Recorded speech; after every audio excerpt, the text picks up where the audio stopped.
Welcome to Health Oddity, the show that strips away the jargon and hype surrounding all things health and fitness to help you live a long, strong and energetic life. Lining up at the bar this week, here's Peter Lant, Paul Bassett and James St. Pierre.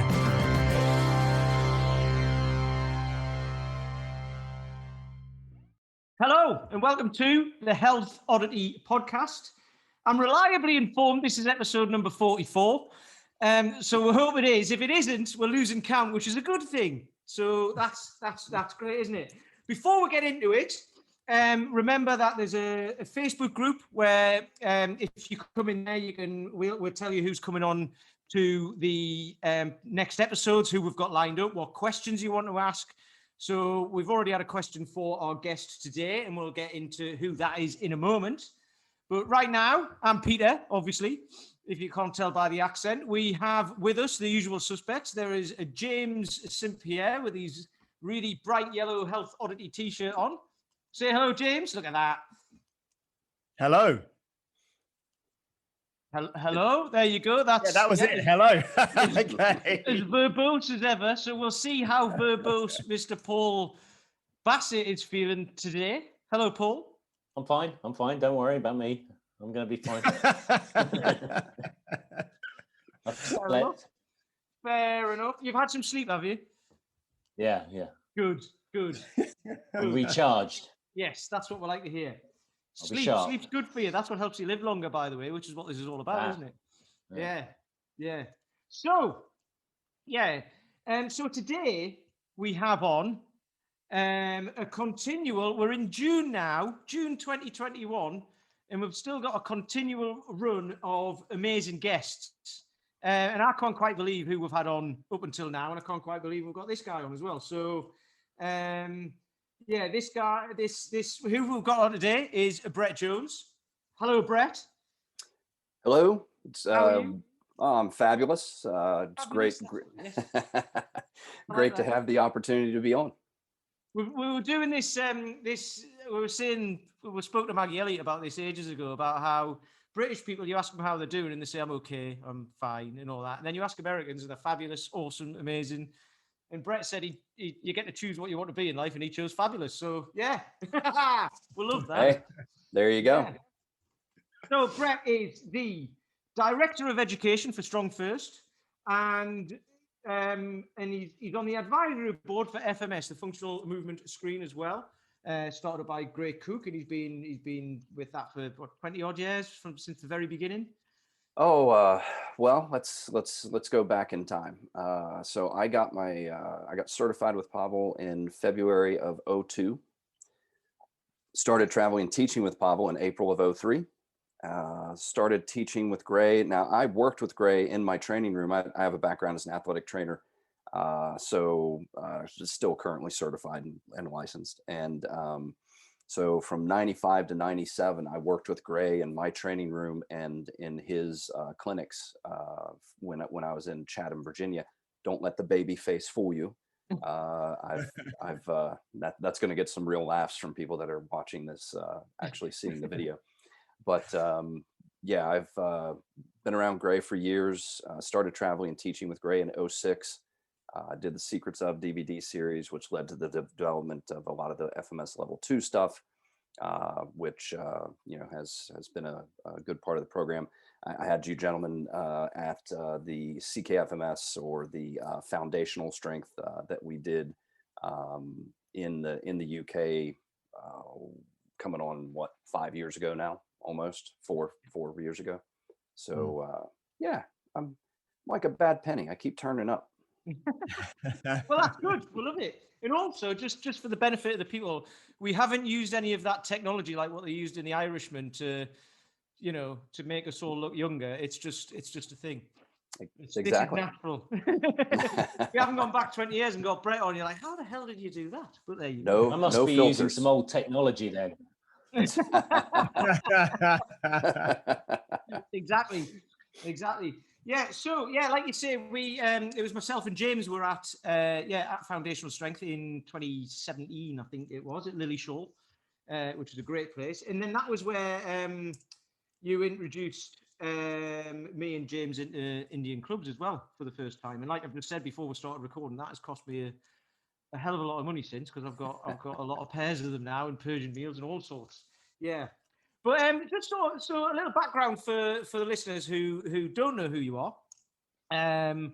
Yeah, if you could just give us a quick rundown of sort of like, where you started, what you've been up to, and then kind of where you're at now, because that is more so what we're looking at. It's great what's happened in the past and everything, but where we're at now is what we're talking about, because obviously anyone who has previously been strong, fit, and healthy who are getting back into it now, it's all about how to do it to continue to have that into the future, into our old age, right? That's where we're getting towards now. So, yeah, if you could give us a little bit of that would be lovely. So Cliff Notes version, Yes. I have a background as an athletic trainer. So Bachelor of Science in Sports Medicine, Master of Science in Rehabilitative Sciences, which is actually drug and alcohol rehab, which is information on behavior change, behavior modification. Like I said, I met Gray at one of my first job as an athletic trainer from 95 to 97. Ran a hospital fitness center for 5 years where I had everything and everyone coming through the door. We were in a PT clinic, so we transitioned a lot of people from rehab to post-rehab and to just general fitness training. Everything from high school athletes to wheelchair-bound strokes, amputees, orthopedic issues, you name it, it was coming through the door. Transition, I was part of one of the first kettlebell studios out in San Diego from 04 to 06. Let's see, skipped a couple things there. Got certified with Pavel in February of 02. Then hooked back up with Gray in 06, and have been traveling teaching FMS since then. And so, a few years in of several hundred workshops around the globe, and traveling and teaching and continuing to work with my own students. And now as Director of Education for StrongFirst and part of FMS, just continuing to push those curriculums forward and trying to develop the best materials and coaching information that we can put out there. I suppose one of the things it's interesting, really, and particularly for our listeners who might not be familiar with StrongFirst and FMS, is that they are kind of watershed moments, particularly from the trainer's point of view, in very different thinking around fitness. Because perhaps prior to 2000, most people's engagement with a trainer would have been either on the gym floor, where they'd be using a lot of machines, or previously the kind of bodybuilding, and then there'd be sports that people did, or classes. And really, when I first came across StrongFirst, I suddenly realized that there was this other world of thinking that really kind of took me outside my comfort zone, and I found incredibly fascinating in terms of philosophy, approach, and the focus on principles.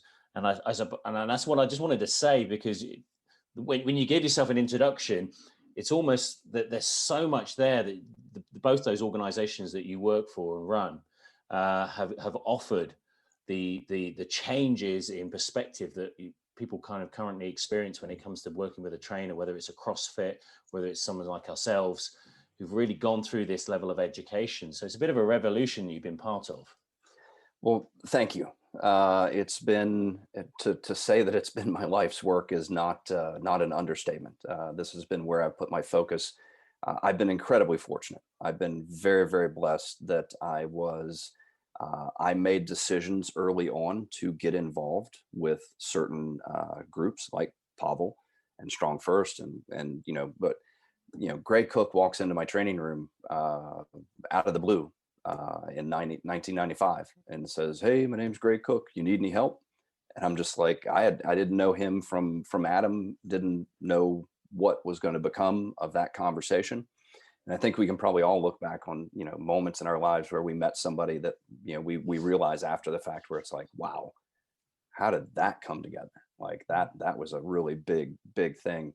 And I can remember when we first started teaching, I started teaching with Pavel in April of 03, and we would spend 3 to 4 hours at the beginning of a work certification, just getting people to be able to break parallel in their squat.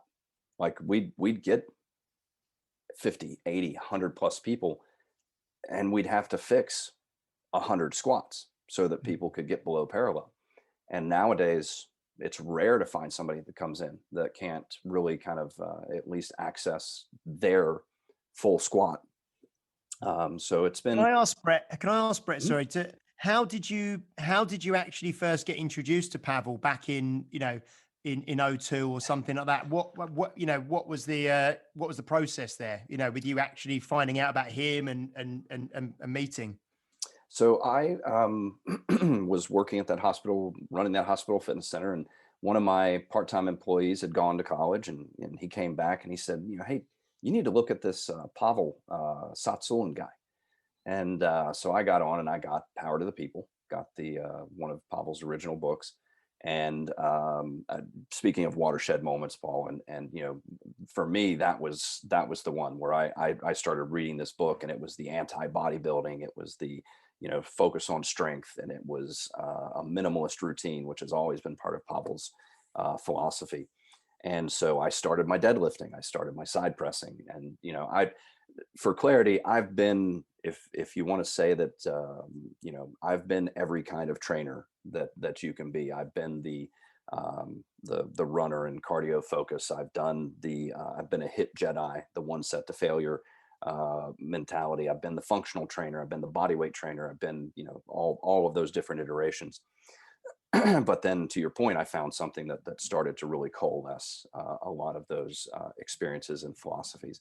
And so I got Power to the People, started my deadlifting. Of course, the marketing machine kicked on, and I started getting all the information on the upcoming, Russian Kettlebell Challenge book and kettlebells. And, so I ordered the book.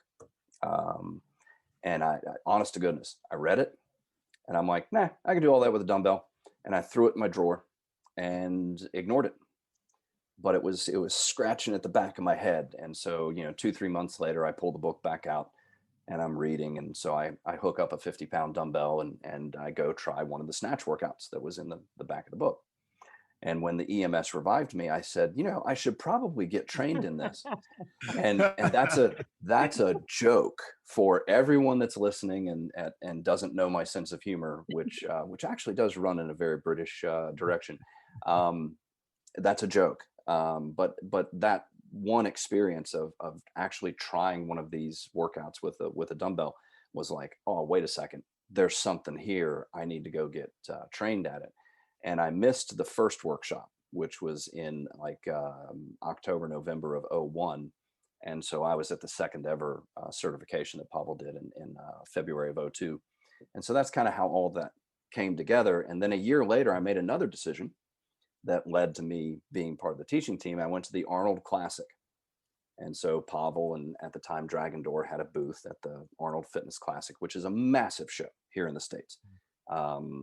First weekend of March typically, and they just have this. It's amazing the hundreds of thousands of people that will make it through Columbus, Ohio over this weekend, and it's got everything now.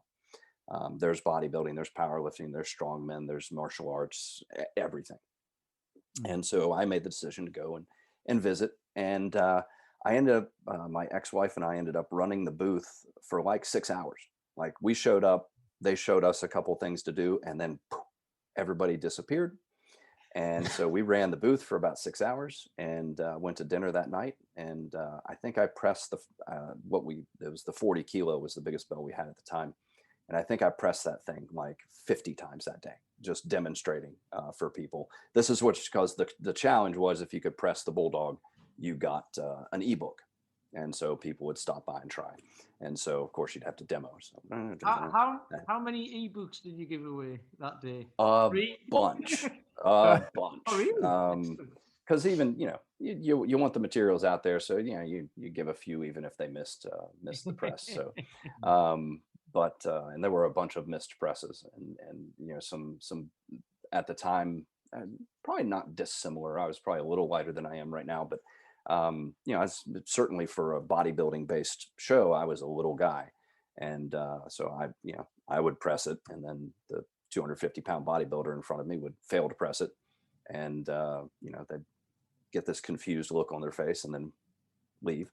And so But that was another one of those decisions that, I just decided to go visit. I had no intention of becoming an instructor within that framework, but that's the direction it took me, and it's worked out pretty well since then.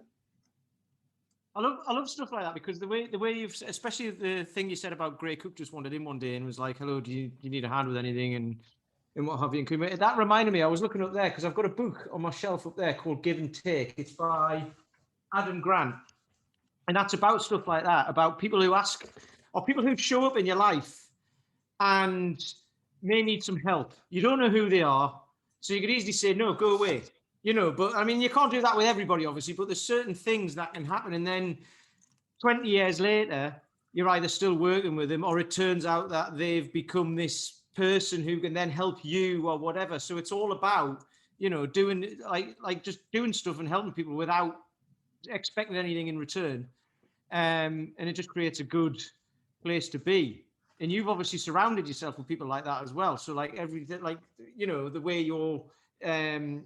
way your career's kind of looks like it's gone, you've ended up, because that's the other thing as well. We talk a lot about having goals and things like that, but people seem to think that you need that for everything, but you can actually just fall into the right, you can, depending on how you live your life, you can fall into the right place. Not like totally accidentally, because you put yourself into those situations with the right people where you'll end up in those places. But that's what I kind of love about this sort of stuff is, it's not necessarily everything's planned.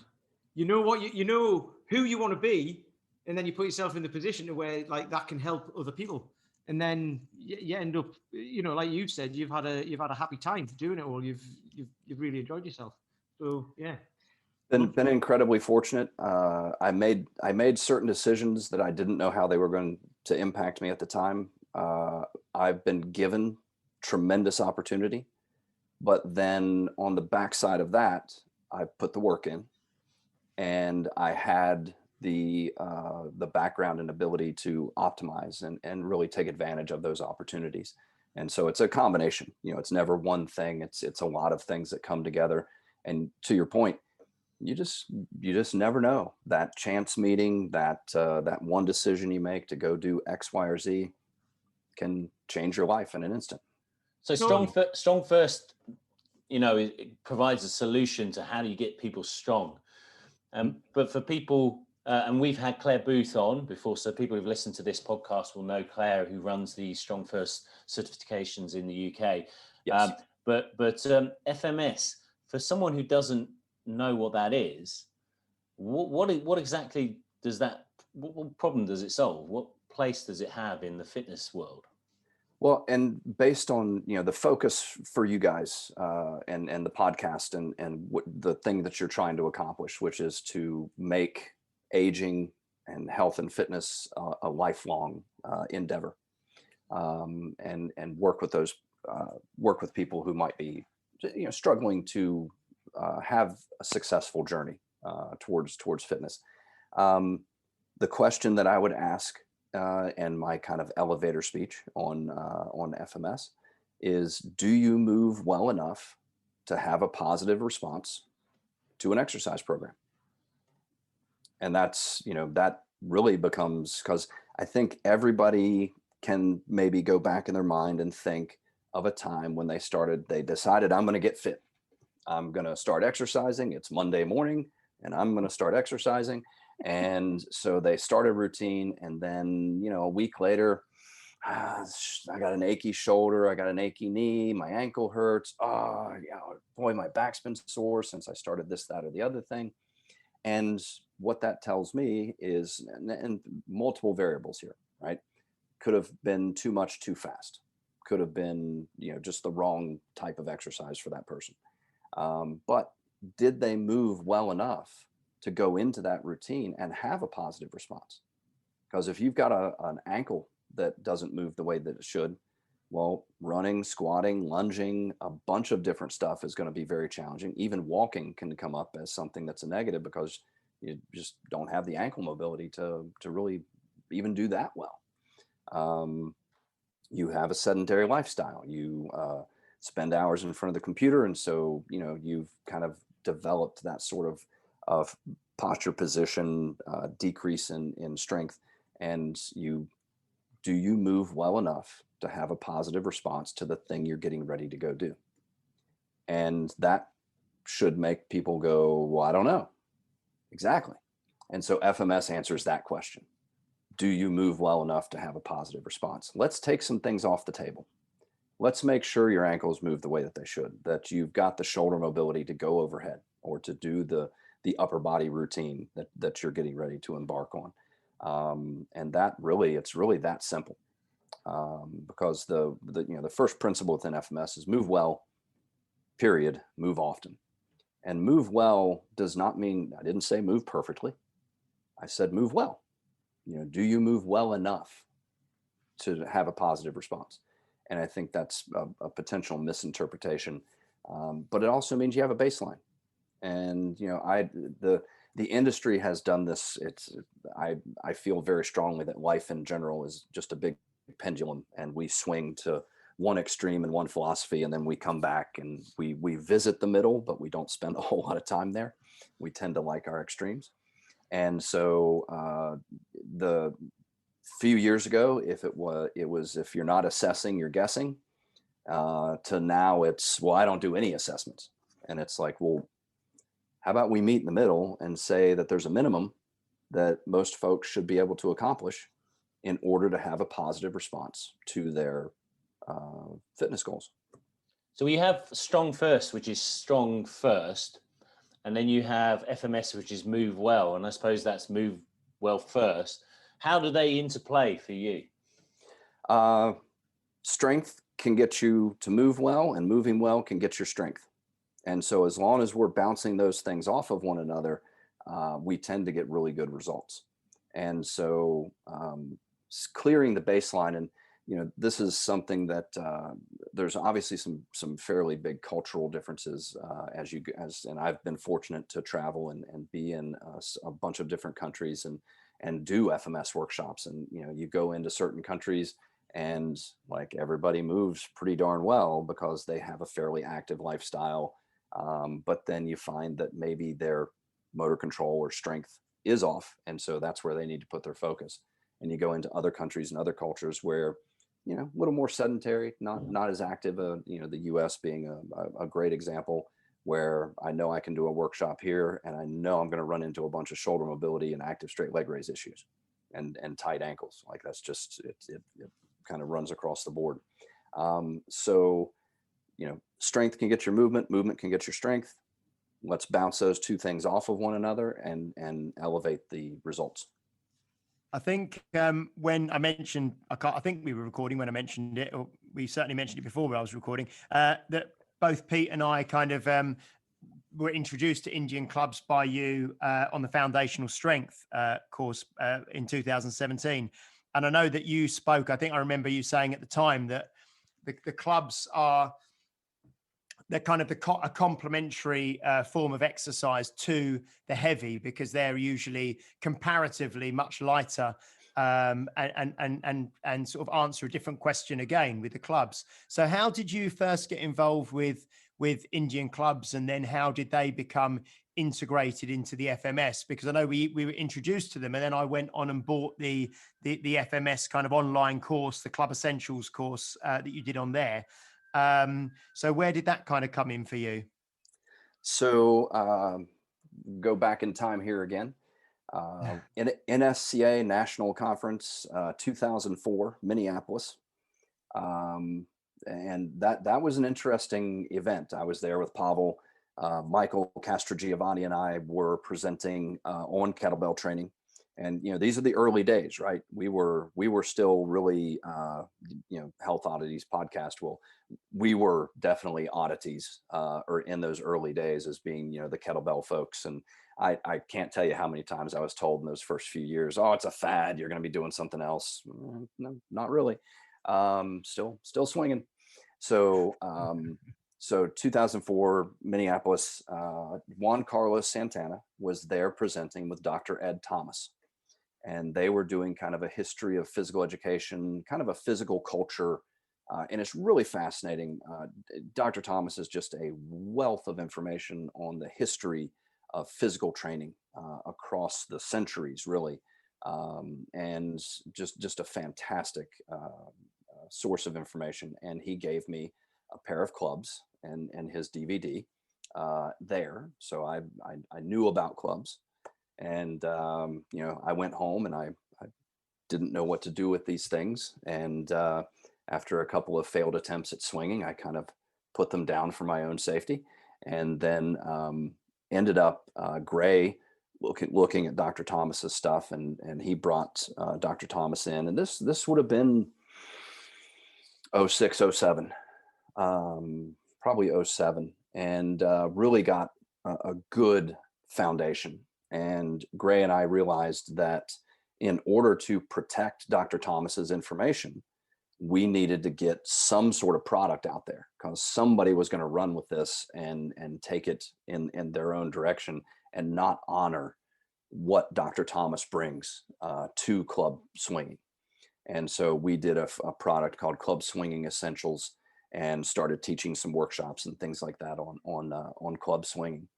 And I, for example, I'm definitely one of those right hand dominant individuals, and my left arm was just kind of a vestigial appendage that wasn't worth much other than holding the other side of a barbell. And so Indian club training has made me way more coordinated. It's moving meditation. And it is that counterbalance to and I tell people this all the time: I do enough heavy. Like I don't need more heavy. I need light, restorative, speed, coordination, and something that's fun to do. Indian club training is one of these endlessly fascinating things that you can practice for a lifetime. No, I mean, I did the similar to you. So after the FMS, after the foundational strength, I bought some clubs, and then Phil McDougall came over and did a workshop at James's place, and that was great. But then I put them down after that and didn't touch them for 3 years. I got back into it last year, and like you said, I figured out, like I was actually quite coordinated because I used to juggle, but I'm teaching it to my guys now who are trained, some of them, and some of them kind of get it straight away, and others you can see it. It just blows their minds.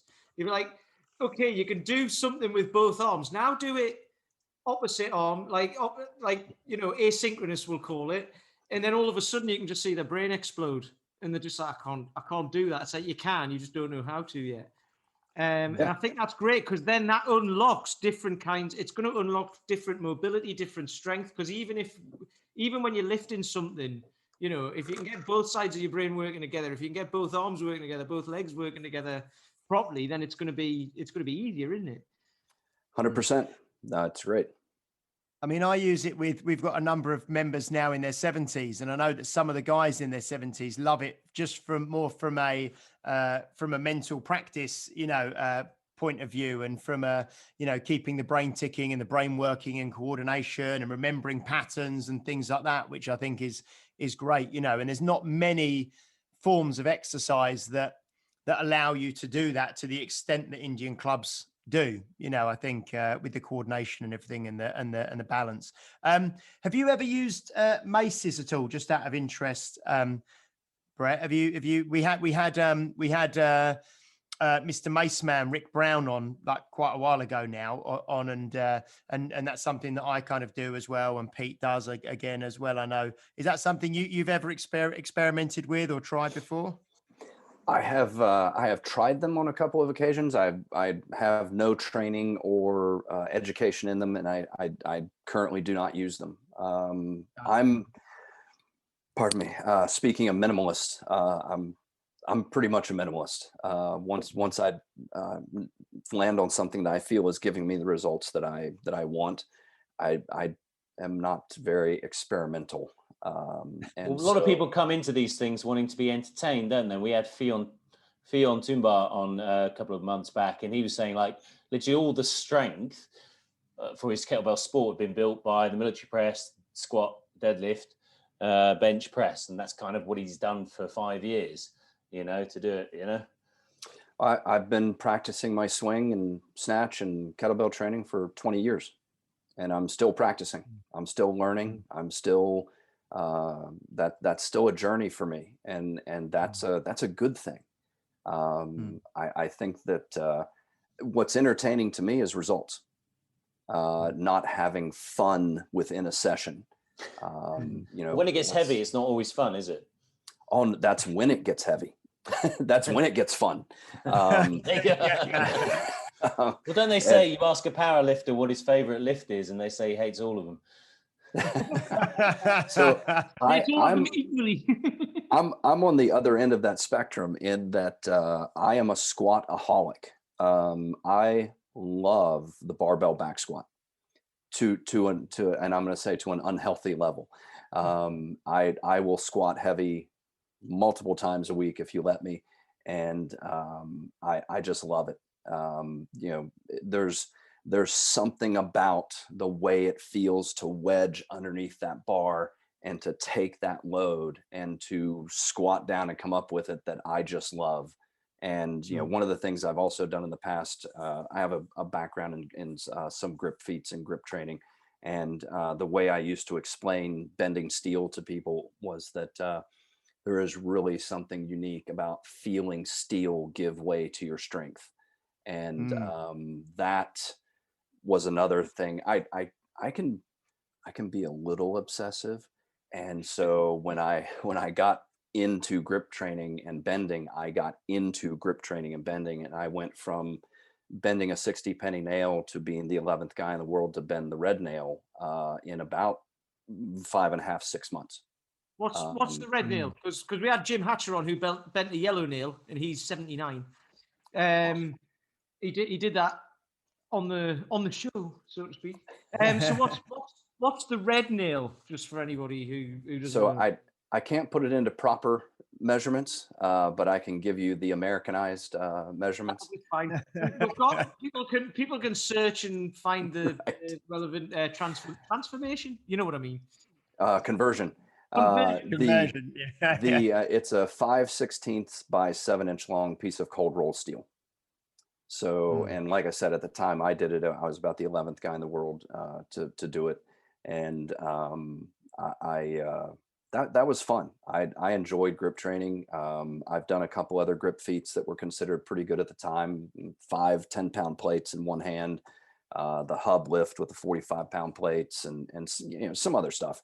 And I'm glad it's on video because I am not at that level any longer. I just changed focus. Part of kind of that obsessional thing. Squatting was something that I was kind of obsessed with. And that did take me to a 518, which is roughly 240 kilo squat in competition, belt only. So a raw lift, but in competition.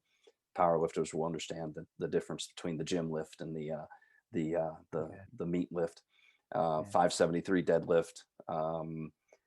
Bench I was never really good at. A famous powerlifting coach that I was working with a little bit once looked at me and goes, "Brett, you're not built to do anything." And and what he meant was, I'm not built to specialize in anything. I really don't have the structure that would make me optimized for deadlifting, and certainly between arm length and some different things like that, I'm not optimized to bench. And and bench is one of those lifts. Like one of the things. Okay, sad story. I've actually We're getting the Incredible Hulk music on. So I've basically trained on my own for about 20 years, 20 plus years. That's not sad. That's good. Did you have like a little football like in Castaway with someone's face on it? Wilson. Wilson. I do not. That would have been a good idea. Actually, it would have made the conversations with myself far more interactive. But no, I've basically trained by myself for a long time, and so one of the reasons, like in the squat and the deadlift were things that I really was attracted to. Was you don't need anybody else. You get in, and I'm going to say this very clearly, as far as the back squat is concerned, you are in the rack with the pins set to the appropriate level for safety, and you can squat by yourself very safely. Having trouble in a deadlift, drop the bar. You know, those two lifts are very independent, very individual. The bench, you got to have friends. The ability to really train the bench to a high level requires a spotter and requires at least one other person to make sure that that lift is able to be performed in a very safe and very effective manner. Can you bench on your own? Yes. Are you going to take it to a super high level? Not likely.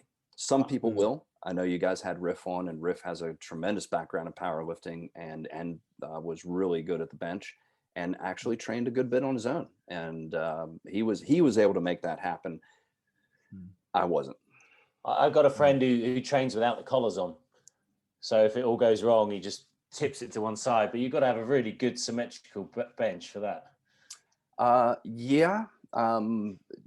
People make decisions based on their level of comfort. I would not be in that category.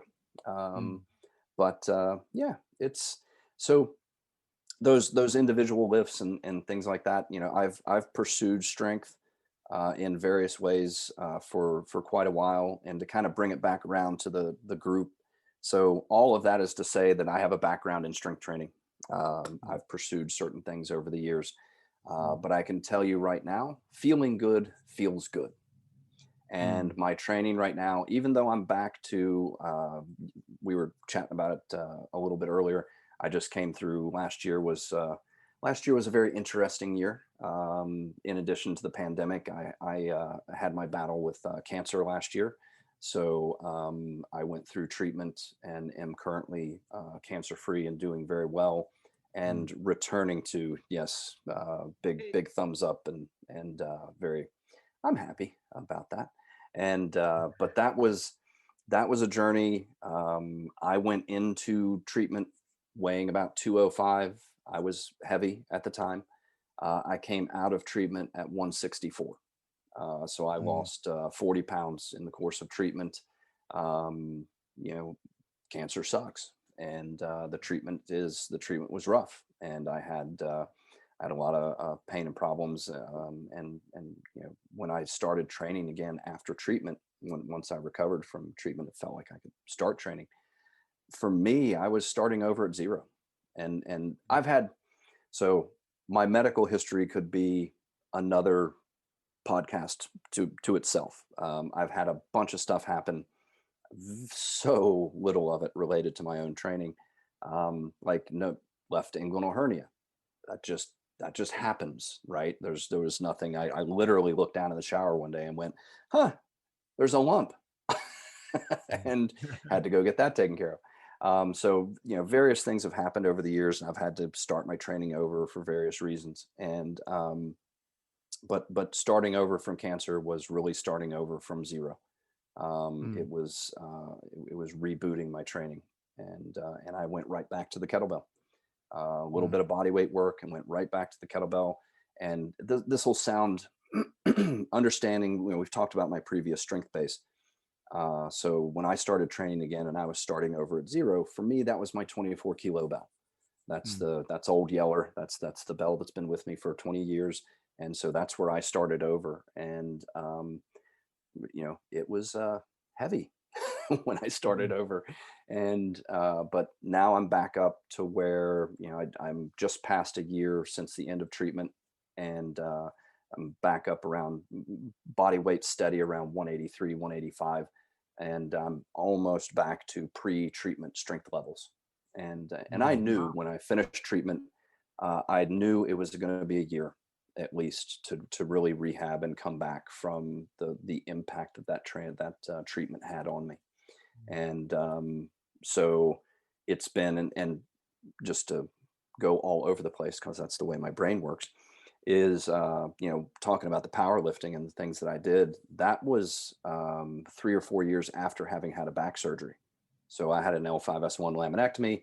back in '03, high school wrestling injury that I finished off with a bad squat attempt. Buddy of mine said, "Oh, you missed depth," and because I was trying to set a 1RM, and so the next rep I was going to hit depth, and I went too deep, and pow, there goes my back.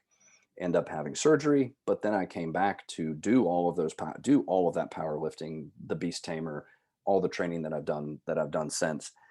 So there are certain things that are going to happen in life, and you can come back. You can be strong, and you can do really well. I think a lot of people look at back injuries, back situations as that was the end of XYZ. I'm here to say that doesn't have to be the case. That and of course everybody's situation is different.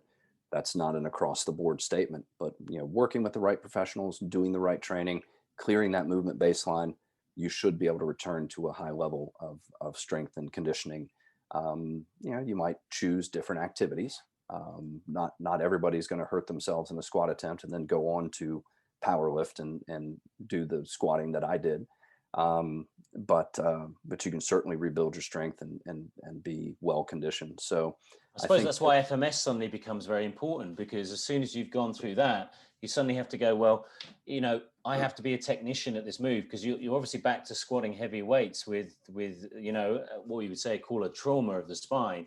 And most people will use that to define a reason why they shouldn't do anything. And I've sat with plenty of people who've been told only to do water aerobics and things like that, for the next 20, 30 years. Yeah. And here it goes back to first move well. Let's just, if there's no point sticking a heavy kettlebell in your hands or a barbell if you're not moving well. I suppose that's what you went back to post chemo as well. 100%. I knew, and I, with my background and the years that I have in, I know where my weak links typically are. I know that my leg raise can go off. I know I need my T-spine to be mobile. I have some structural stuff at my hips. So I have a high alpha angle. So my femoral head doesn't change shape when it should. So I have cam style FAI on both hips. And so knowing that I lack internal rotation and I have that restriction at my hips, it's really important for me to have really mobile ankles, a really mobile T-spine, so that my hips, I can have this one restriction and still maintain a stable spine, still move really well. I still rock bottom my squats. I know how to adjust my stance and adjust my squat position so that I can squat well and often. And I love the kettlebell goblet squat and front squat as a primary squatting tool. And so 100%, I went back. I have a good body weight kind of routine that I check in on to make sure that I'm moving well for that day, and keep my eye on that baseline and make sure that I'm moving well enough to do my training. That's huge, isn't it? Because it's I've just written a load down here, because Riff spoke about this, Perry Nicholson, who we had on, spoke about this, Tim Anderson spoke about this.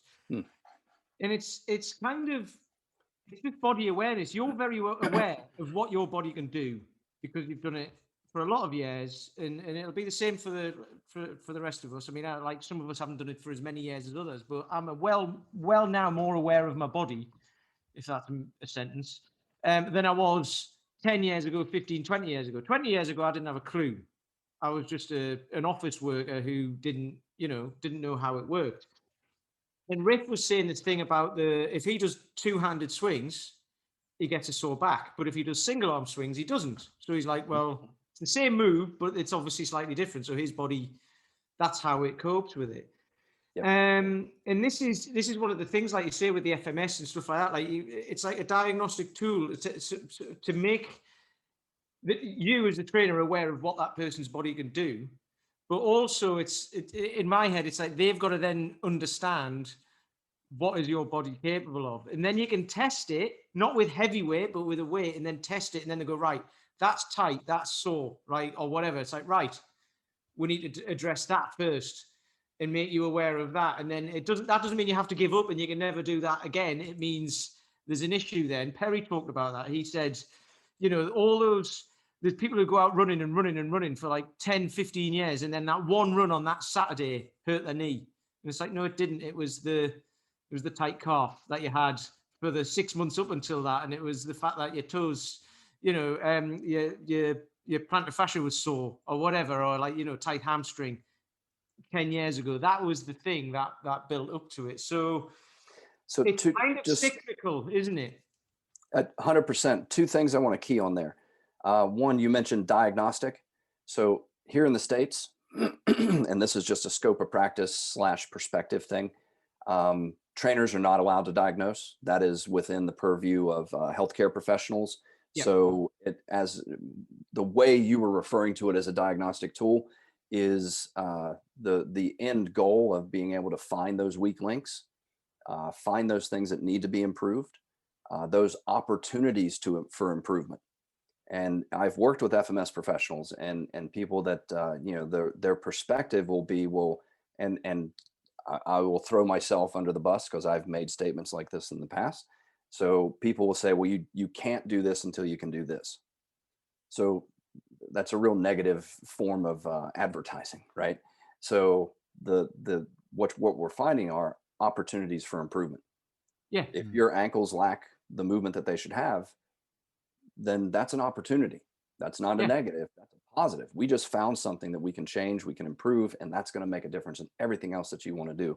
And so it's an assessment tool for trainers. We do have the SFMA, Selective Functional Movement Assessment, which is a diagnostic tool for medical professionals to be able to really take that movement-based approach and filter it down into a very specific medical diagnosis that allows them to change and work with people that are in pain. So I just wanted to key on that real quick. And then you said something huge, which is awareness. Awareness is my job as a coach, with my students and with people that I'm working with, is to bring awareness. Mm-hmm. It's really important that I can see it, that I can find it. It is 10 times as important that I make you aware of it. Because if I can make you aware of it, I tell my students this all the time. If you can feel it, we can fix it. Yep. But if you can't feel also it, then describe it to you, so you can get a better understanding of what I mean. Because if they come in and they go, "This is tight," and I don't know what it feel. What does it feel like? Oh, I don't know. And they can't like, people can't describe their own bodies and how they feel. Well, classic movie Days of Thunder with Tom Cruise, and he's sitting there. You got to throw a movie quote in. So they're sitting in the bar after a very bad race. He's blown up another car, and they start realizing that they don't have the ability to communicate. Well, is the car tight? Is it loose? And Tom Cruise is like, "Look, I have no clue what you're talking about. They put me in, and I could drive." Well, that's most of us with our bodies, right? We grew up in this meat suitcase and we drive it around the universe, and we really have no clue what's going on inside of it or how to work with it. And then all of a sudden start working with a fitness professional, and they're asking you to describe, how does this feel? How does that feel? What's happening here? What's happening there? And you're like, dude, I don't know. They just put me in the car and I could drive. So now, developing that communication is really important. And just be willing to have that conversation and develop your own language. Yeah, because when you talk about that I've probably used the wrong word with diagnostic, and I probably meant assessment. But people use pain to describe things. Like, you get someone to do a couple of goblet squats, and the next day they're like, "God, I was in such pain," and you're like, and I'm like, "Were you really?" And they go, "Yeah, my muscles were all," and I'm like, "All right, you had a bit of DOMS. That's not pain. That's achiness from doing exercise that you haven't done for 20 years. So absolutely, and hopefully, like, the listeners who aren't trainers and what have you, and want to get back into getting fit or have experienced this sort of stuff, this is where the use of words and the use of different terms and stuff is really important, because it gets the message across, doesn't it? And it makes something easier it makes a problem easier to solve if you can use the right terms, basically. If you can make something painful pleasurable, like the back squat with a heavy weight, which sounds like you've made it pleasurable, but I've certainly not got there yet. Well, I will admit to being a little different. Okay. I've done, I've strength is something that I've had modeled for me in my life in a wide variety of fashions. I like to joke that my personal superpower, if I had one, would be stubbornness. And stubbornness in its most elevated form is persistence, and persistence is a secret to success in many things. Background in wrestling and being uncomfortable. I'm comfortable being uncomfortable. And to bend nails and to do the things that I've done, you have to be okay with some discomfort. And but having said that, I also like I said, feeling good feels good.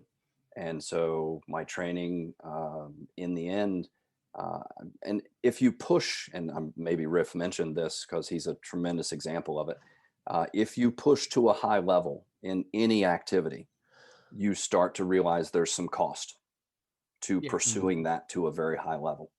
For most of the people out there that are wanting to just train and feel good, there's a totally different style of training for that. And I love training. People, at some point today, I am going to clean a bell, press a bell, and squat with a bell, and do a couple of pull-ups, and then rinse and repeat for whatever period of time. And that may sound very boring to some folks that are listening. I love that. I really enjoy my training. And I actually don't care what you find that you enjoy. I have a friend of mine whose wife, she's really grooving on the bar classes. So those have become popular here in the States. She goes 2-3 days a week. She loves it. Awesome. Some people, I like hiking, walking. Some people, that's, I think there's some strength training and some things that support that activity that would make it better. But, and I could say that for any activity. I think a base of strength and movement training is going to help you do better with anything else you want to do. But that training that you need to do to feel good, and so broader conversation, but like we come out of school with so little education on how to manage this machine, this thing that we have to live in and hopefully have a healthy, long life in. We come out with so little information, and that's why the fitness industry has developed. That's why there's gentlemen and ladies and people out there that are helping people learn how to get fit because they came out of a time frame where they weren't taught. Yeah. I suppose then that brings up the question of the confusion most people have. I mean, it's one of the reasons I like StrongFirst and FMS and a lot of the people we've had on this podcast is that actually they've lived the life, they've seen the results, they've worked with many different populations, and that means that the information they're putting out there and discussing on this podcast is very high quality. But there's also a lot of contradiction. And I mean, how do you address that? I mean, we've had guests on this podcast have contradicted each other. 100%. Well, there are many roads to Rome. Okay. There's a lot of different ways to get where you want to go. Yogi Berra famously said, if you don't know where you're going, any road will get you there. Yep. So, once you define what you would like to accomplish, there are multiple paths, and you need to pick a path and do that. And there are many ways that the variety of movement and things that this human body is capable of means that there's a lot of different ways to accomplish the results. And so I'm okay with contradiction. I'm okay with different opinions. I think that the key is, and they'll talk about it from an economic perspective, that if you'll just stick with a certain philosophy or certain principles and you will hold to that instead of switching principles every week, you'll end up with some success. And so physical training is a lot that way, in that there's a lot of different things that you can do and achieve success. Do you know where you started? Do you know where you want to end up? have you charted a path that is that best practice for you as an individual? I have students that have never touched a kettlebell. It's just not the right tool for them. I have students that do all their training with a kettlebell. Many, but there's the individual. Everything that you're talking about has to eventually come around to that individual that you're going to be working with, and what is best for them. How are we going to optimize that individual? And there's a lot of different ways to accomplish that. There's an old saying that in the amateur's mind, there are many options. In the experienced expert's mind, there are few. And so I keep narrowing down to some essentials that I know that I can tweak, modify, and change to work for the individuals that I'm going to work with.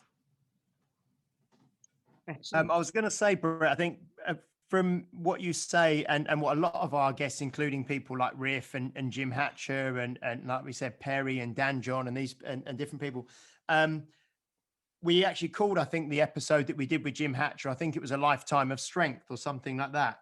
And the thing that when we talk to people in their 50s, their 60s and their 70s who've been involved in training and strength and sport and activity for their whole life, very few people go through a whole life without some form of injury or medical, something happening medically to them. But the thing that we hear time and time again from people, and I think you'd probably what we spoke about earlier with your cancer last year, is that if you have that basis of strength, if you have that background of training, if you have that will and that history of pushing yourself and making yourself stronger, when these things, which inevitably will occur at some stage in your life, you're in so much of a better position, aren't you, to then, bounce back afterwards. And, for you to regain the bulk of your strength within 1 year of finishing treatment is well, for many people, I think that would sound miraculous, from the general population who maybe deal with cancer or something like that. 100%. So, what's your baseline? And that's kind of the conversation. My baseline is for strength is pretty high. I have years of developing it. I have my baseline is my baseline. Your baseline is your baseline. And I know from talking to Alan Cosgrove, who is a 2-time cancer survivor and has had some very significant treatment. He would see people that couldn't get the treatment because they weren't in a position, they weren't fit enough to survive the treatment. And so they couldn't get treated because the treatment would have been worse, or they just couldn't survive the treatment. So going through life, and so Pavel talked about this in one of his previous books, and I'd have to go back and find it, but your system is going to get stressed at some point. And that could be heat stress, that could be a metabolic stress, that could be stress of life. It could be an illness stress where what you're asking your body for, it doesn't have. So if we drive a car and we look at the tachometer and we see that your engine redlines at 6,000 RPMs, 6,500 RPMs. Well, you have this range from 0 or a couple thousand, or 1,000 RPMs when you're sitting there at idle. So you have this 5,000, 5,500 RPM range that you can work within. You don't want to spend a lot of time at that top range. You don't want to redline, right? We want to stay in the middle. My car, I can get in, I can cruise at the highway, 70 miles an hour. 1,500, 2,000 RPM.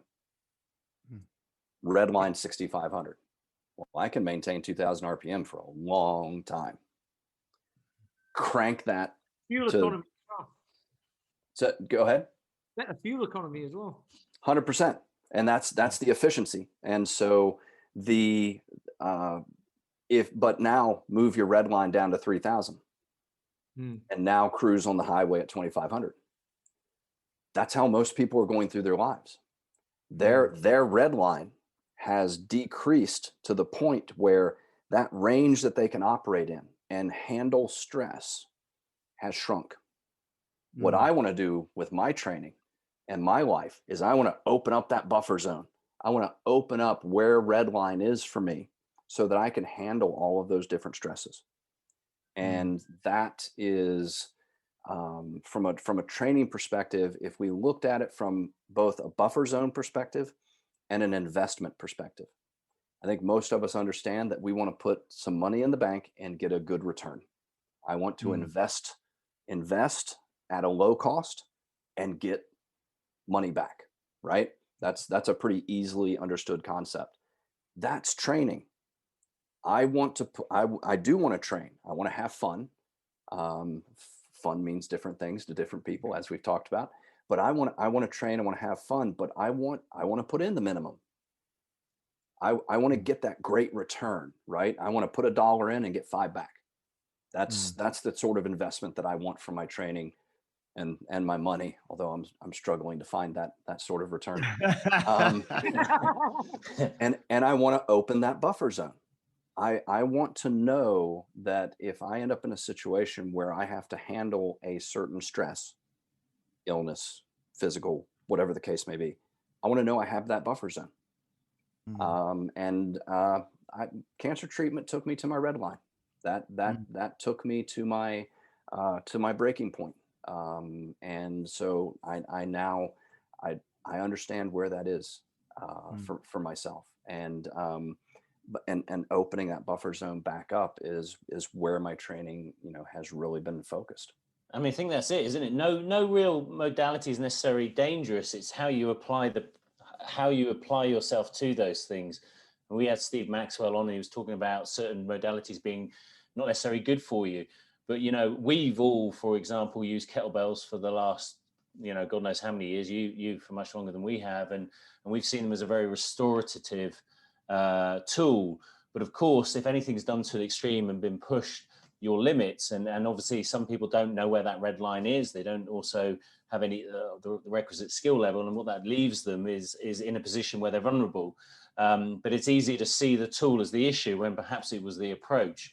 I mean, what are your 100%. Thoughts on kind of those kind of quandaries?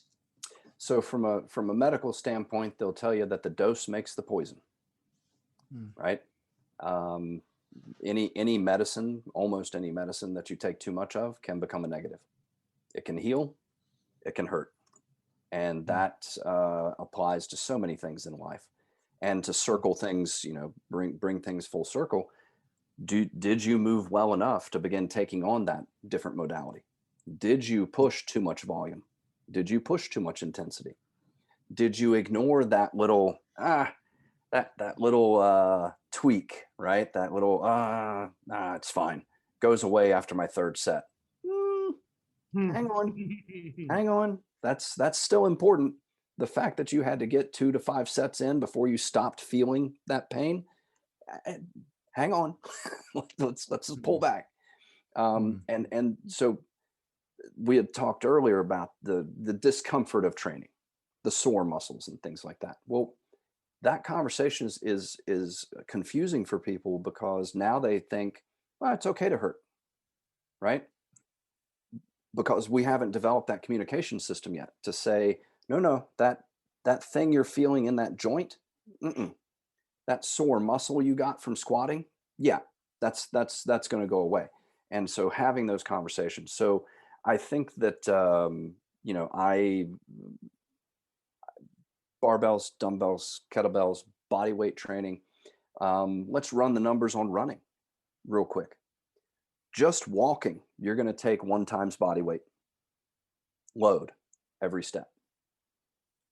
You run, that can be 4 to 6 times body weight. Run downhill, it's 10 times body weight load on a single leg every step. 1,500 steps per mile. So let's say I'm a 200-pound guy who's going for a 1 mile run, who's taking let's just be generous and say it's 4 times body weight load every step. Well, that's 800 pounds of force for 1,500 steps. Don't tell me body weight training is so much safer than other forms of training, because you can run into situations where that body weight load is way more than your body weight. And so, especially as well, if you're overweight and sedentary and you've decided to go running to get fit. absolutely, That's the way to start. you don't run to get fit. You get fit so you can run well. Yep. And that's something that the shift there, I think, is important. And so any modality can be a positive, can be a negative. Who are we putting it on? What is their movement quality? What is their ability to rein themselves in, right? Because I can do some, my strength base is such that I can do some things that I shouldn't do. Right? So, just having that sort of approach, any modality, who are we putting it on? That's my question. And then I think when I first started with the FMS education, and that whole move well, move often has become one of our training principles at my studio, because there was this thing, probably not for you because you've been involved with FMS for the last 20 years, but this thing, well, any kind of movement is good, any kind of training, it doesn't matter what you do, just go out and do it. And it's better than sitting down on a couch, so just get out there and do it. And then people have this view of like Pete said, well, I'm just going to get up and start running because it's free. Everyone can run, I'm just going to go out and do it. And so that move well and then move often, really changed my thinking massively when I first got involved in it, because the problem with physical exercise, and so many people say it all the time, if you have a problem with your car, you take it to a mechanic. If you have a problem with your plumbing, you get a plumber in. If you want your house decorated nicely, you get a decorator in. But everyone, or most people, for some reason, think I'm going to get myself fit and I know how to do it. I'm just going to have a crack at it myself and see what happens. It just seems to be that common paradigm for most people. absolutely. And so, maybe we come out with a background in sports. And so we remember what we did in training for whatever sport that was, or we remember the few physical education classes that we had where, there was, I enjoyed doing X and at that time. Well, that was 25 years ago. You've been behind a computer for the last 10 years, and you've lost some strength. You've lost the ability to move into certain ranges. And now that thing that you used to do, it might not be a positive.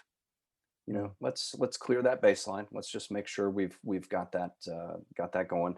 Let's build some strength. And circling back on both, that bounce back between move well and StrongFirst and bouncing, that interplay is really important, and setting that base of strength. And so one of the things, I was talking about this on another podcast, when I say, and so this is for the folks at home and for everybody on the podcast, I'm going to say fit. What's the first thing that pops into your mind? What's the image? Somebody running or whatever, like somebody who can do stuff fit. Like, okay. Strong. Like someone who's kind of lean and runs. Okay. Then strong, Pete. Yeah. So then strong. What's the first thing that pops into your head? Strong muscles in it. I'm talking about me from years ago. It would be like, someone who's well built. Okay. So a bodybuilder sort of physique would pop to mind. Potentially somebody would be looking at maybe the first thing that pop into their mind would be the strongman competitor or the power lifter that's picking up a heavy weight. It's so right. And so but that might not be positive. Like you just said, oh, it's somebody that's lean. It's somebody that's, well, yeah.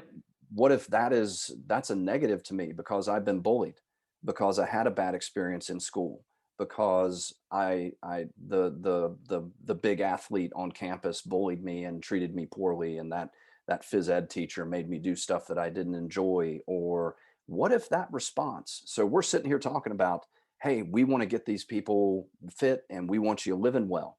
And you say, well, we're going to make you stronger. Boop. If the first thing that pops into their head is negative, good luck.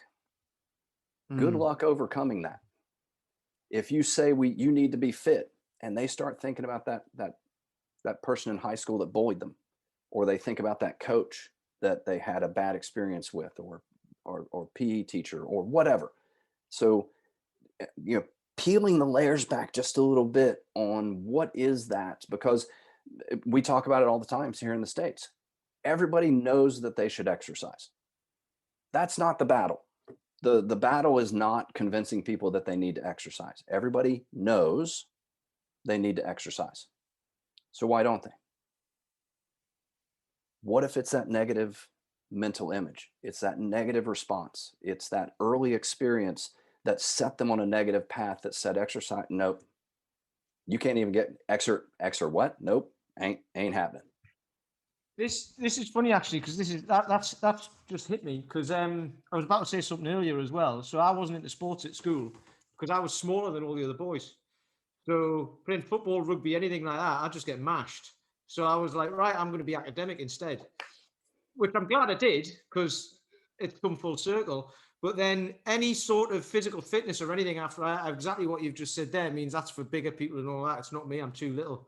And then getting into this, I remember my first SFG 2014 it was, turned up with that, and I thought everyone's going to be massive here. Everyone's going to know what they're doing and all that. And you turn up and everyone's normal. For want of it, well, you say normal. Everyone's like slightly not normal, but normal is a relative term. Yeah. Everyone's friendly. Normal's a range. Everyone's friendly, put it that way. And there was some, so I weighed 63 kilos at the time. Yeah. And it was double bells. It was double 24s with everything. And I had to do the snatch test with a 24, obviously. And which now I wouldn't. It would be a 20 if I was 63 kilos. But anyway. And there was some bigger guy, like way bigger guys than me, who didn't get the snatch test because they were trying to muscle it up. And I passed on the day. So that was kind of a little thing for me of like, right, that's a little win. This is what strong is. So that hits me, like what you've just said there. That held me back until I was like 35. Well, there's the weight we carry. There's the weight we carry in terms of the, kettlebells and barbells, and there's the internal weight, isn't there? There's the mental weight. Yeah. That's often the heaviest thing. That's the thing that really weighs us down and stops us from doing things. It's self-limiting. It could be an injury. It could be self-perception, emotional issues, all these things, kind of this I can't attitude. I mean, I work with Paul McElroy, and I know he's been inducted into StrongFirst, and I know he's led certifications over in Ireland.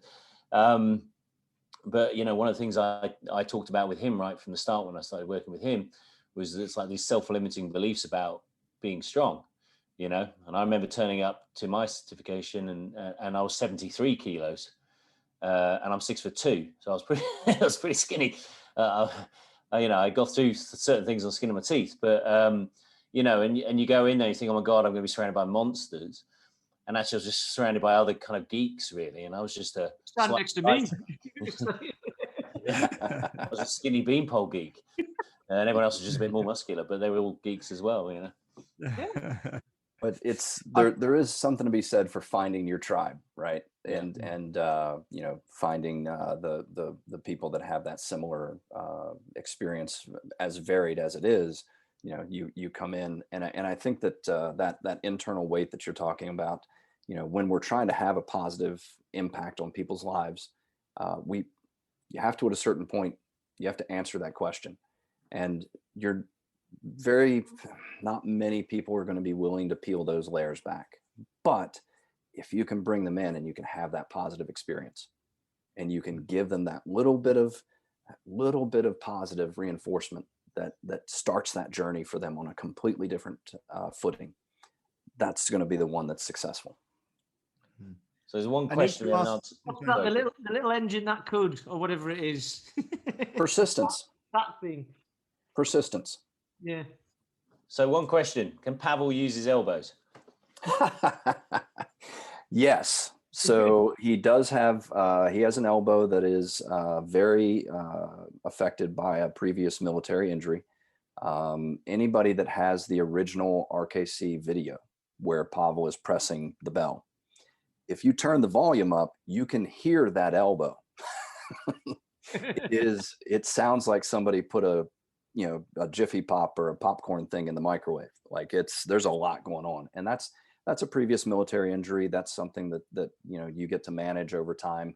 And all of us have, different things that we get to, most of us, or a good percentage of us, have something that we need to manage over time. We talked about my hips and things like that. And there's just things that you need to manage. And that's no different than owning any other thing that needs treatment, needs management, needs regular oil changes and adjustments and things of that nature. So yes. And the longer you leave something without maintaining it, the more it costs as well. So 100%. I used to work with a bunch of people where, like, they'd come in and you go through the questionnaires and you chat with people and they're like, oh, my knee hurts. How long's your knee been bothering you? About 5 years. Have you gotten it looked at?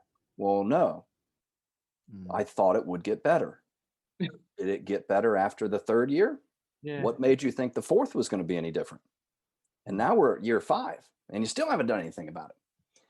And, again, you can go down a list of negative experiences and perceptions and reasons why people would avoid, getting something taken care of.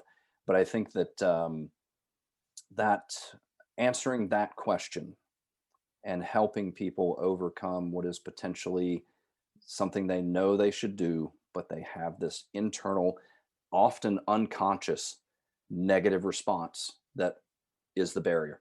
That's the block.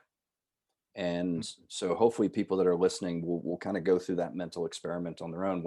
When I think of strength, it's a very positive thing. I see my dad beginning to exercise and lose weight after he had quit smoking. And, I see him lifting and running and just being a great example of strength and fitness and things like that. I think of, wrestling and knowing that I needed to be strong in order to be competitive. And so for me, when I think of being fit and strong, I have positive responses. That's not always the case.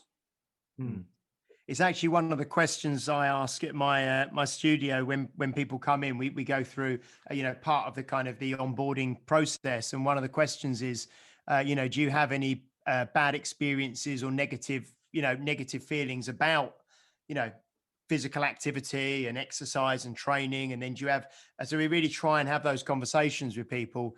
And some people are and that's a great way to just to ask them, because a lot of people will open up straight away and say, well, actually, yeah, I was always the last kid round the block at cross country, and then or forgetting my PE kit and having to do it in my underwear, or what, all these things that people carry around. And sometimes you're talking to someone in their 50s or 60s, and they've been carrying these negative feelings for 50 years, which has stopped them from doing anything.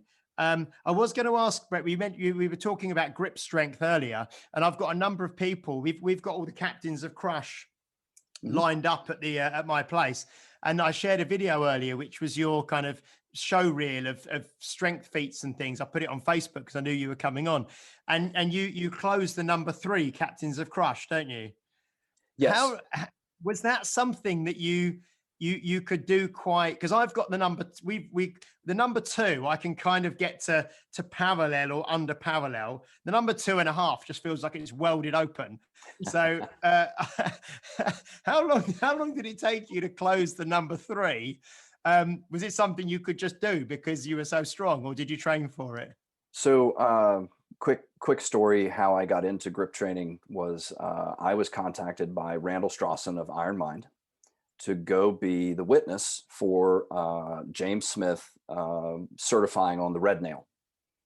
And James was a big kid, very strong. And I say kid because he was, I think he might have been 20 at the time, 21 years old. And a gentleman was there, guy that had been working with him on his grip training was a guy named Steve McGranahan. And you can look Steve up under World's Strongest Redneck. And I don't know if Steve is still doing stuff, lost touch, but tremendous guy, little guy, about 6'5", 335. And, just massive guy. And so while I was there being the witness for this certification, not knowing anything about this stuff, this is the first time I've seen any of this. And Steve is like, well, what do you do? And I'm like, da, da, da. He's like, okay, well, here's how you hold it and try this. And I was able to close the number 2 gripper the first time I tried. And I was able to bend a 60 penny nail the first time I tried. And that was that base of kettlebell training. This is 2004, 2003, 2004, 2000. Yeah, has to be. Anyway, it's because I certified on the red nail in 2004. So this was late 2003, early 2004. And so I came into grip training with a good base. And I do credit kettlebell training for that. But, I also I was deadlifting pretty well at that point. And so I had a good strength base. And so I was able to enter into grip training at a pretty good level. And so when I changed my focus from bending towards more generalized grip training, I can tell you exactly how long it took me to get from soup to nuts on getting the red nail, and I can't tell you how long it was on the number 3. But I pursued that for another 6 months to a year. That was a journey to get to where I could close the 3 on a consistent basis, and understanding that if you're going to do something in front of a group of people, that's not your PR, right? Yeah. Because if you're going to try to do a show, if you're going to try to do something in front of people, you want to be successful. So you're not going to pull something out of the bag. You might every now and then just to try it, but in general, you're going to pull something out of the bag that you can do.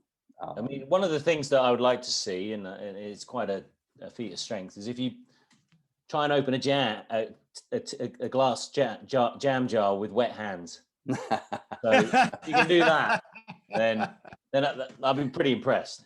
I'll start my training. Yeah. I'm conscious of time and things, guys. I think we've probably gone about an hour and 20, I think, with Brett, which has been absolutely incredible. I mean, it's been a joy to speak to you, Brett. It's been incredible, and we've obviously touched on lots of things, and obviously we could expand upon any of them, to great length. But for me personally, it's been like I said in my post earlier, it's been an honor having you on the podcast, and it's been great. And you had a big impact on me when I did the the foundational strength, all the FMS stuff with you, and those sort of four years ago, whatever it was, which has really kind of took my training and my application and my coaching sort of up a notch. Which so no, thank you so much for coming on. It's been great. Honored to have been on, honored to be part of the journey. And we're I would leave with there's about 10 different Monty Python quotes that come to mind. But Socrates said that and I'm paraphrasing because I can't remember the exact quote. It's a shame that anyone is an amateur in regards to their physical training, to their physical nature. We've been given this amazing, I refer to it as a meat suitcase. We've been given this amazing thing that is capable of amazing things. And most people never get to experience that. And there's hidden potential. There's things that you are able to accomplish that you don't think you can accomplish. Pursue that, try that, being fit, being strong, look at those, what does that touch off within you, positive and negative, and work on that. And life is better when you're stronger and you can move well. Love that. Yeah. Once everything opens up again, Brett, are there any plans to come back over to the UK at all, or will we be seeing you in the next few years, do you think, back over here? Yes. Yeah. Absolutely. Yes. I will be declarative in my statement. Things are starting to open back up. It's wonderful to see, and things go well. I'll be back in France later this year, and definitely have plans to teach again in the UK. Excellent. Well, my training partner is French, and he's also a StrongFirst guy. So I might have to talk to him about heading over if you're in France later in the year. That'd be fantastic. Awesome. Cool. I'll let the other guys kind of wrap up and things. Yeah. Paul, have you got anything to add? Have you got your little final thought? We are all individuals. We are all different. There we go. I thought I'd get him on the Is that it? Oh, well, here's what have you got anything more to say, Paul, by the way? No, I was just going to say, I like the idea of a meat suitcase. It's funny because my 5-year-old, when I ask him what we're made of, he says we're made of meat. Yeah. I asked him what I'm made of, and he says hairy meat. The other thing is a meat suitcase. That's what James is on a carnivore diet. That's what he carries around with him these days. It is, yeah. It's like spam in a bag. With the dead bag. Spam. It's like the suitcase. Don't go through customs. Yeah. It's like the suitcase from Pulp Fiction. You open it up and it just glows. I'm thinking more. What's it called? 7. But right. Yeah. He's also got that picture of Lady Gaga on his wall when she wore that meat dress. yeah, he's got a bacon suit. Fantastic. Perfect. Well, there Anyway, we go. stop teasing, James. Well, my final thought on all of this is there was a few things. So there was move well, move often, which is pretty much what Tim Anderson would say as well. Like, you can move well, but move well and then move better. Like, just keep improving it, which was a thing that you do at StrongFirst as well, which is like, when someone's doing something, it's like, is it safe? Yes. Okay. Can it be better? Yes. So there you go. Is it safe? No. Okay. Let's step back a bit and make it safe. That, and then Perry Nicholson also said he was at a Grey Cook thing, and that's where he nicked Stop Chasing Pain from. That was right. a great lecture or something he was at, and it came up. So he went and asked him. He said, "Can I have that?" And he immediately went and got the website, and that's his business. So big full circle link there. We'll love that. I would imagine that when you just said, "Is it safe?" with Brett's movie mind, he went straight to Dustin Hoffman and the Marathon Man. Oh dear. Exactly. Right then. Yes. So thanks for coming on, Brett. And if you like this podcast, give us a like, give us a share, leave us a review wherever you can. I think you leave a review on iTunes or whatever. We're on everything, Spotify. We're all over the place. We'll be on YouTube as well with the video. And we'll be back next week. I think it's just the 3 of us next week, is it? It is. I was just going to say, Brett, if people want to, if the general public and the listeners want to find out more about you and follow you and, kind of check in with you, what is the best kind of platform or way for them to do that at the moment? So I'm on the Instas. Your forehead is anyway. Right. Typically, I've got the Wilson from the old TV show sort of approach. I think it's at Brett Jones SFG on the Instas. I'm on Facebook, StrongFirst.com. Got a bunch of articles and things there. I have my own website, AppliedStrength.com. Which this podcast will end up on my podcast page. So I'll get this up there as well. So those are the best channels. I have articles and things that are on functionalmovement.com as well. Mainly member only content. So certified people can get that. Some that's not member only content, but I may have to, I have a Twitter account that I don't use. I may have to start tweeting occasionally. I'm not good with social media. It's an annoyance. I film a video of one of my sets and I put it on Instagram and try to put some stuff out there. And so no TikTok. No TikTok. No TikTok. I'm not going to be dancing anytime soon, at least on video. And so I think that those are the best channels. So at Brett Jones SFG. Excellent. So there's a lesson for everyone. If you're going to do a feat of strength, catch it on video. But if you're going to dance, don't. Right. Sold. That's how it's done, unless you can actually do it properly. So yes, I've said it all, but give us a like, give us a share, give us a review. And we'll see you on the next one when it's just us three for episode 45. But until then, thanks for listening, and we appreciate you all. You've been listening to Health Odyssey with Peter Lant, Paul Bassett, and James St. Pierre.